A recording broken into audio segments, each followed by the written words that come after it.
Natural star Nani హీరోగా వివేక్ ఆత్రేయ దర్శకత్వంలో తెరకెక్కిన ప్రేక్షకుల ముందుకొచ్చిన సరిపోదా శనివారం సూపర్ హిట్ టాక్ సొంతం చేసుకున్న సంగతి తెలిసిందే.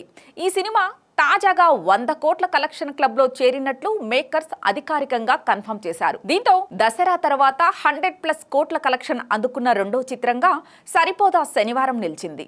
ఈ సినిమా వసూళ్లతో నాని మార్కెట్ రేంజ్ కూడా అమాంతం పెరిగిపోయిందని చెప్పొచ్చు. డివివి ఎంటర్టైన్మెంట్స్ నిర్మించిన ఈ చిత్రానికి అన్ని చోట్ల అద్భుతమైన స్పందన లభించింది.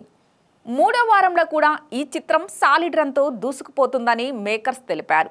సినిమాలో నేచురల్ స్టార్ నాని మరోసారి తన బెస్ట్ పెర్ఫార్మెన్స్తో ప్రేక్షకులకి కంటెంట్ని ఎంగేజ్ అయ్యేలా చేశాడు. అలాగే విలన్గా నటించిన ఎస్జే సూర్య తన విలక్షణ నటనతో అందరినీ అలరించాడు. సినిమాలో పెర్ఫార్మెన్స్ పరంగా నాని కంటే సూర్యకే ఎక్కువ ప్రశంసలు లభించాయి.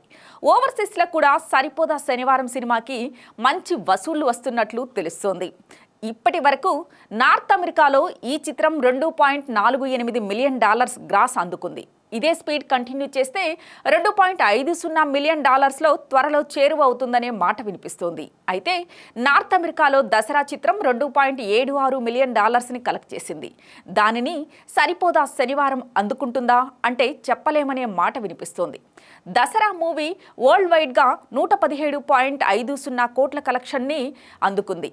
ఆరంభంలో సరిపోదా శనివారం స్పీడ్ చూసిన వారు ఖచ్చితంగా దసరా మూవీ కలెక్షన్ని బ్రేక్ చేస్తుందని భావించారు. అయితే తెలుగు రాష్ట్రాల్లో తుఫాన్, వరదల ఇంపాక్ట్ సరిపోదా శనివారం కలెక్షన్స్పై చాలా గట్టిగా పడింది. రిలీజ్ తర్వాత ఆదివారం నుంచి 3 రోజుల పాటు వర్షాలు, వరదలు ప్రభావంతో తెలుగు రాష్ట్రాల్లో కలెక్షన్స్ డ్రాప్ అయ్యాయి. ఈ ప్రభావం టోటల్ కలెక్షన్స్ పైన పడింది. అందుకే దసరా మూవీ కలెక్షన్ రికార్డ్ని సరిపోదా శనివారం బ్రేక్ చేయలేకపోయింది. నెక్స్ట్ నాని నుంచి హిట్ ఫ్రాంచైజీలో పార్ట్ 3 వస్తుంది. ఈ చిత్రం 150 కోట్ల కలెక్షన్ని అందుకునే అవకాశం ఉందని ట్రేడ్ పండితులు చెబుతున్నారు. హిట్ 3 మూవీని ఏకంగా 80 కోట్ల బడ్జెట్తో నిర్మిస్తున్నారు.